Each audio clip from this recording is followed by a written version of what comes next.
Healers అందరికీ నమస్కారం.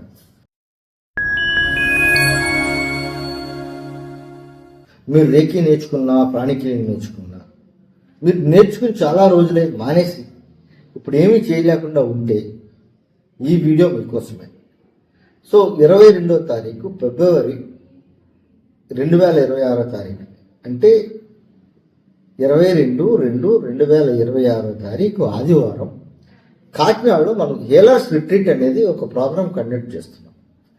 ఇందులో మనం ఏం చేస్తాము అంటే ఆగిపోవడానికి, మీ హీలింగ్ చేస్తూ చేస్తూ ఆగిపోవడానికి కారణం ఏంటి, మీరు హీలింగ్ నేర్చుకున్నా సక్సెస్ కాకపోవడానికి కారణం ఏంటి అనే కారణాలు విశ్లేషిస్తూ ఆ కారణాల నుంచి మీరు ఎలా బయటపడాలో మేము చెప్తాం. సో డియర్ ఫ్రెండ్స్, మీరు తప్పకుండా 22వ తారీఖున రండి. మీ హీలింగ్ లైఫ్ స్ట్రగుల్ నుంచి సక్సెస్ వైపు తీసుకెళ్లే బాధ్యత మాది. సో మీరు ఈ వీడియోని మీకు తెలిసిన హీలర్స్కి, మీరు ఎవరి దగ్గర హీలింగ్ నేర్చుకున్నా పర్వాలేదు, ఏ రకమైన హీలింగ్ నేర్చుకున్నా పర్వాలేదు, మీరు ప్లీజ్ జాయిన్ విత్ అస్. ఈ కింద గ్రూప్లో లింక్ ఉంటుంది. ఆ లింక్లో జాయిన్ అయ్యి మీరు మాతో ట్రావెల్ చేయండి. So please save your date February 22. Thank you very much.